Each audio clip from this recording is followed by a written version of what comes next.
Вітаю вас, гэта пара.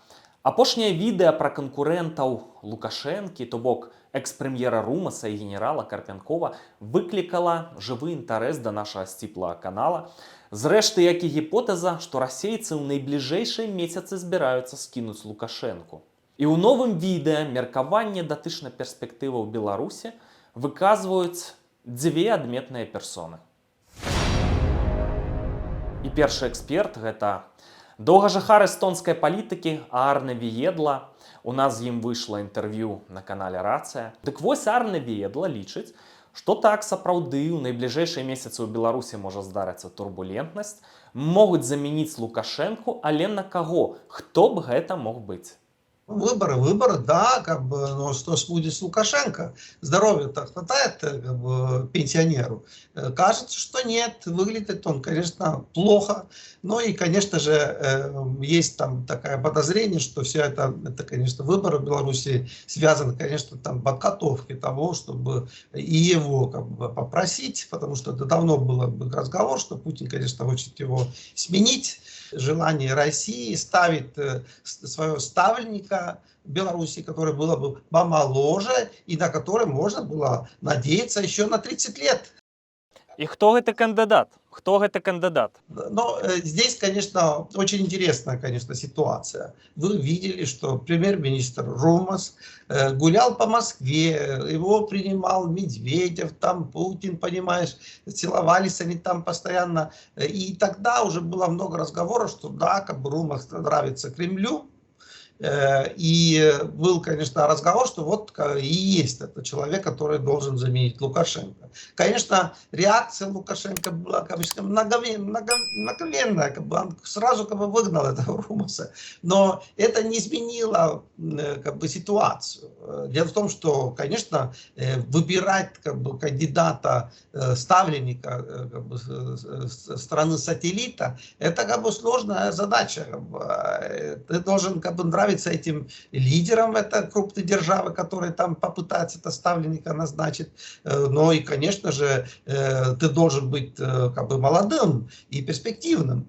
Но вот Румас соответствует всем этим параметрам. Он вот ставленник, конечно, белорусских старых кадров, это, во-первых, конечно, даже советских кадров, но в то же время он молодой человек, который жил теперь и в Лондоне, и теперь вот гуляет снова по Москве, как банкир, и он на виду у российских спецслужб. Поэтому, конечно, доверие этому человеку есть. И поэтому могу просто сказать, что и эксперты сообщества, и не только эксперты сообщества, много разговоров о том, что, конечно, Москва делает на него ставку. Но, понимаете, Натальечка, Качанова, она же, как вам говорить, она старуха-пенсионерка. Что там Лукашенко хочет или не хочет, не имеет значения. Она просто не получит этот пост. Сябры, я не буду ставіць вам усю гутарку ў межах гэтага відэа. Каму цікава паглядзець, у апісанні пад гэтым ролікам вы можете паглядзець поўны варыянт гутаркі з Арне Віедла. Канешне, з некаторымі тэзамі эксперта можна спрачацца. Напрыклад, ён лічыць, што вайна ва ўкраіне стала катастрофай у тым ліку для Расіі і што яны ўсё асэнсавалі, што яны, захаваўшы аблічча, будуць даваць заднюю перадачу.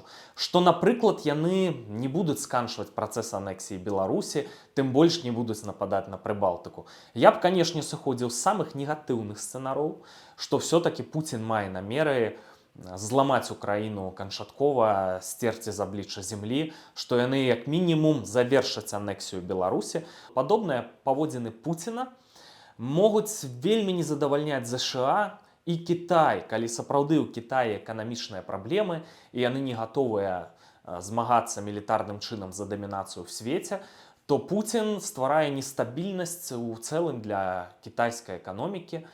І што, у прынцыпе, Сі Цзіньпін і Байден дамовіліся разабрацца з Пуціным, змяніць уладу ў Расіі. І ідэальны час для гэтага – гэта выбары ў сакавіку 2024 года.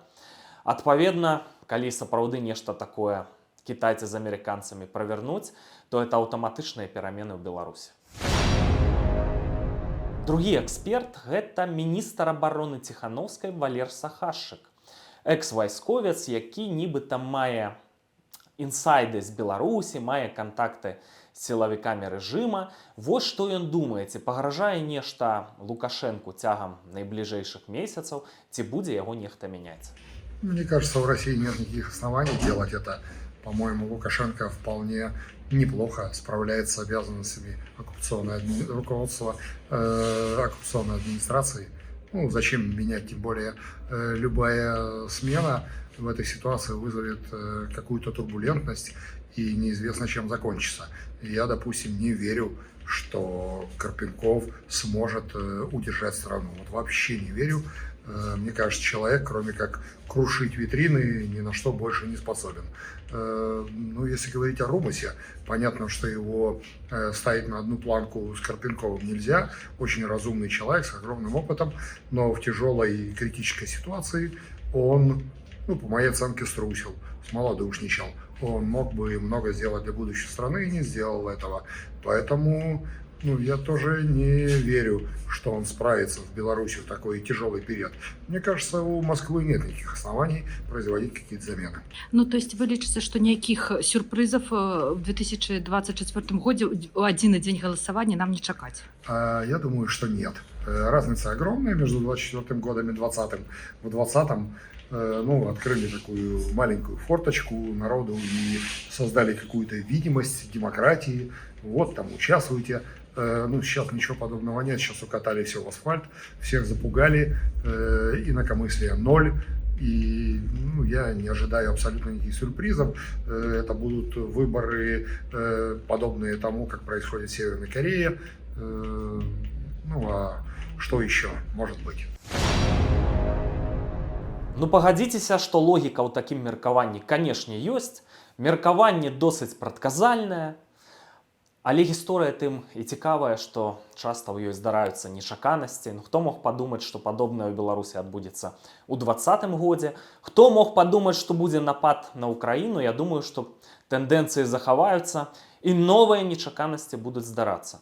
Раз ужо мы пагутарылі, так перакінуліся словамі з Валерам Сахашчыкам, тут жа ж вось дэмсілы, атачэнне Ціханаўскай зляталі ў Вашынгтон, праводзілі стратэгічны дыялог, хоць пра гэта мала было напісана ў СМІ. У Кіеве прайшла спроба кансалідацыі дэмсілаў. І нядаўна да абмеркавання з'явілася стратэгія перахода да новай Беларусі. Стратэгію гэтую стваралі офіс Ціханаўскай, аб'яднаны пераходны кабінет і каардынацыйная рада. Значыцца, што, як будзе транзіт адбывацца. Накіравана гэта на тое, каб номенклатура ўнутры Беларусі, людзі пабачылі, што ёсць праграма, што яна досыць такая ліберальная, нікога не будуць там, карацей, шэпкі не паляцяць, рубіць палітычных канкурэнтаў не будуць, все будзе зроблена разумна. Але якім чынам вы пасунеце Лукашэнку, каб эту стратэгію рэалізоўваць? Рэч у тым, што ў 2020 годзе офіс Ціханаўскай ўжо ствараў стратэгію новай Беларусі. І былі апублікаваныя буклеты. А нацыянальнае антыкрызіснае ўпраўленне Латушкі ствараў план перамогі. Нешта такое, магу зараз, слухайце, блытацца. Быў адпаведны сайт, называўся Беларус Vision. Там ужо абяцалі все, што новыя выбары будуць у 2021 годзе ўвесну. Но это все, слухайце, аказалася трошки профанацыяй. Чаму на гэты раз будзе інакш? Сейчас, как бы то ни было, появляется какая-то структура, способная реализовывать эти планы. Раньше у нас этого не было. Сейчас у нас есть легитимная политическая структура, которая признана всеми цивилизованными странами. У нас есть устойчивые контакты с правительствами цивилизованных стран. Мы можем укладываться в какую-то общую систему общеевропейской безопасности, общеевропейской экономики, пытаться решать какие-то вопросы совместно. Мне кажется, мы продвигаемся вперед, и позиции демократического движения на сегодняшний день несколько крепче. То есть, калі я правильно разумею, што калі раней былі просто прапановы, то цяпер розніцу ў 2020 годзе былі прапановы, то цяпер просто што ёсць механізмы для рэалізацыі гэтых прапаноў. Да, в 2020 году у нас не было никакой организации, которая вообще могла бы даже пробовать говорить о том, что она может что-то реализовать. Ну і хоць Сахашчык лічыць, што ніякіх сюрпрызаў падчас вось гэтых найбліжэйшых выбараў у Беларусі у Расіі не здарыцца, што Расія Лукашэнку не будзе мяняць, ён чакае ціску на Беларусь і такога моцнага эфекту з боку сур'ёзнага геапалітычнага актара. Паслухайце самі. Не будут россияне содержать страну.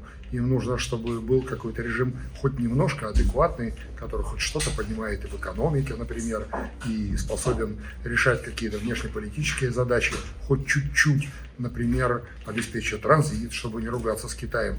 Россия находится в серьезной степени зависимости от Китая.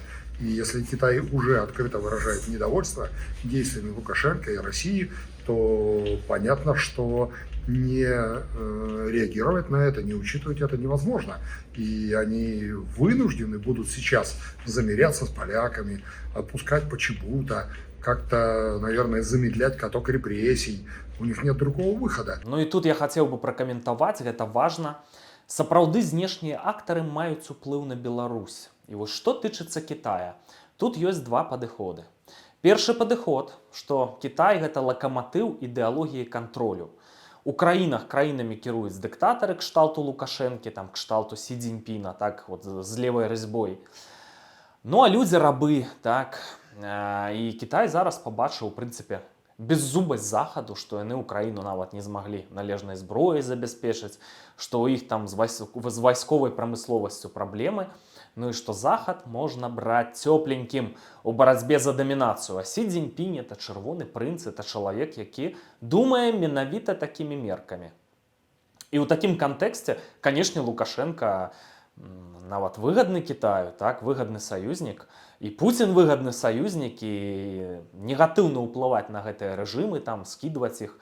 Китая і блізка не будзе спрабаваць нешта такое рабіць. Ёсць другі падыход, што з-за ковіду і з-за вось гэтай нестабільнай сітуацыі ў Еўропе, з-за вайны, Кітай несе вялізныя эканамічныя страты. Гэта ж таксама імперыя са многімі паняволенымі народамі. Там таксама можа пасыпацца, там жа ж вот, уйгуры, там праблема з пэўнымі народамі, прыгнешанымі і гэтак далей. І тут Кітаю патрэбна захаваць эканамічную стабільнасць, працягваць экспансію на захад, эканамічную экспансію. Асабліва ў Еўрапейскі Саюз, дзе рынкі абароненыя нашмат лепшым у ЗША. Так? Еўрапейцы не вельмі хочуць прапускаць кітайскія тавары. Разумеюць пэўную небяспеку экспансіі. І тут Лукашенко вельмі замінае Сі Цзіньпіну, таму што Беларусь – это ж такая брама Китая ў Еўропу. І з гэтай прычыны, канешне, яны будуць зацікаўленыя ў замене рэжыма, так? Каб быў стабільны рэжым, які бы мірна суіснаваў з усімі суседзямі, каб ішоў бізнес. І Пуцін перашкаджае Сі Цзіньпіну, таму што з-за гэтай вайны, з-за гэтай нестабільнасці, яны перашкаджаюць кітайскаму бізнесу. Плюс Расія саслабла. Можна цёпленькімі браць там Дальні ўсход, так, пракладваць трубы з вуглевадародамі ў Кітай. Даволі зручная сітуацыя. Як яно будзе насамрэч? Ну, пакажуць найбліжэйшыя 3 месяцы, мне здаецца. Ну, самы важны суб'ект, які можа паўплываць на Беларусь, там, пра Расію я зараз не буду размаўляць, не дай Бог. На жаль, яны ўплываюць, і я маю спадзевы, што там будуць перамены, што рэжым это вот пуцінскі разваліцца, што Расія зменіцца. Але таксама на гэта нельга разлічваць. Самы важны суб'ект – это беларускі народ. Мне прыгадваюцца словы Зенона Пазняка, што ў Беларусі будзе пералом, а стратэгічныя прагнозы Пазняка збываюцца. Я вельмі разлічваю на гэта, шчыра кажучы, так? І зараз па Фейсбуку ходзіць карцінка, якую не беларусы малявалі. Сярэдні IQ грамадзяніна Еўропы па краінах, так? І вы здзівіцеся, Беларусь на самых першых пазіцыях, так?